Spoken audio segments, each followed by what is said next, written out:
गंगालहरी श्लोक 4।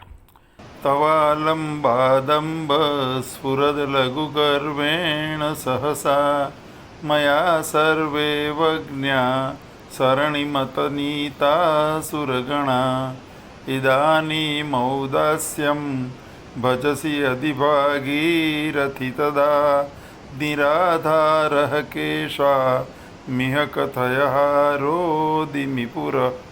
ભક્તિની પવિત્ર ગંગા એક આધ્યાત્મિક યાત્રા।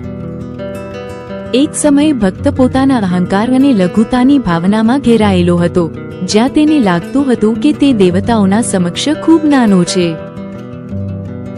ધીમે ધીમે તેના મનમાં દૈવી અસ્મિતા જાગી અને તેને સમજાયું કે પ્રભુ પ્રેમની નિરાકાર ગંગા જ સાચો આધાર છે।